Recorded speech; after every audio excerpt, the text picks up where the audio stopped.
আমার জায়গা থেকে বলেছিলাম যে আমি ডক্টর ইউনূসকে এবং ডক্টর ইউনূসের সরকারকে 5 বছরের জন্য আসলে দেখতে চাই। ব্যাপারটা এরকম ছিল না, পোস্টার আমার ঠিক মতো দেখা হয় নাই। আমার পোস্টার এরকম ছিল যে আমি প্রফেসর ডক্টর মোহাম্মদ ইউনূসকে বাংলাদেশে একটি নির্বাচিত সরকারের প্রধানমন্ত্রী হিসেবে 5 বছর হিসেবে দেখার একটা আকাঙ্ক্ষা আমার সারা জীবন থাকবে। এটা এই অন্তর্বর্তীকালীন সরকার, একটা নির্বাচিত সরকার হবে।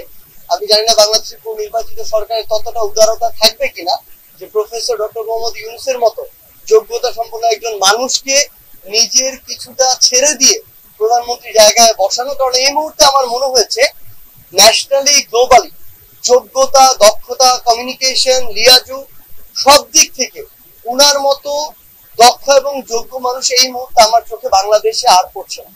এই জন্য এটা আমার একটা প্রত্যাশা, কখনো হবে কিনা আমি জানি না। দ্বিতীয়ত, রংপুরের জন্য এখানে একটা প্রশ্ন এসেছে যে রংপুর হচ্ছে আসলে ছিল জাতীয় পার্টির ঘাঁটি, এখানে এই কেন্দ্রিক আমাদের পরিকল্পনা কি? দেখুন, একদম স্পষ্ট বার্তা। আজকে থেকে 8 মাস আগে বাংলাদেশকে বলা হতো আওয়ামী লীগের ঘাঁটি, কিন্তু সেই আওয়ামী লীগই লেজ গুটিয়ে শেখ হাসিনা প্রাণ নিয়ে দেশ ছেড়ে পালিয়েছে। তো ফ্যাক্ট হচ্ছে কোনটা আসলেই মানুষের ঘাঁটি আর কোনটা ঘাঁটি হিসেবে দেখানো, এটার পার্থক্য বুঝতে হবে। এই আপনাদের রংপুরের এই সেন্ট্রাল যে আসন রংপুর 3, এখানে যদি স্বচ্ছ নির্বাচন হতো তাহলে আমাদের হিজড়া সম্প্রদায়ের যে বোনটি ছিল সে জয়যুক্ত হতো। এটা হচ্ছে বাস্তবতা। ফ্যাক্ট হচ্ছে এখানে সেই স্পেসটা দেওয়া হয় নাই। ভোট চুরি হয়েছে, দালালি হয়েছে, মনোনয়ন কেনা হয়েছে, ভিতরে ভিতরে নেগোসিয়েশন হয়েছে। এই খেলা এতদিন ধরে চলেছে বলে রংপুরকে আপনারা একটা দলের মার্কার ঘাঁটি দেখেছেন।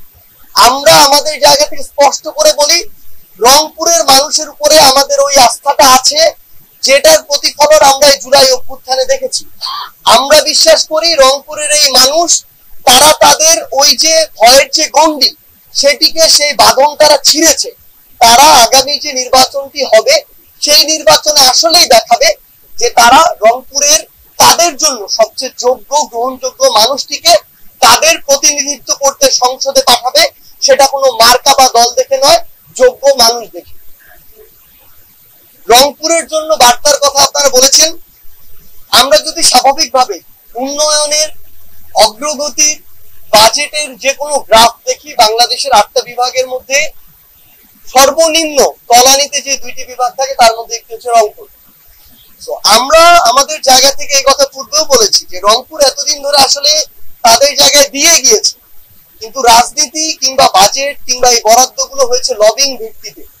ক্ষমতার যে যত অপব্যবহার করতে পেরেছে সে তত নিয়ে গিয়েছে। তো এই জায়গায় রংপুরের মানুষ বা রংপুর অঞ্চল হিসেবেও দিয়ে গিয়েছে, কিন্তু তার প্রাপ্যটুকু পায়নি।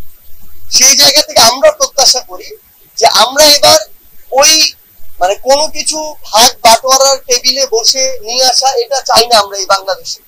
আমরা চাই রংপুরের মানুষের কিংবা ভূখণ্ড হিসেবে রংপুরের যতটুকু প্রাপ্য ততটুকু যেন রংপুর বুঝে পায়।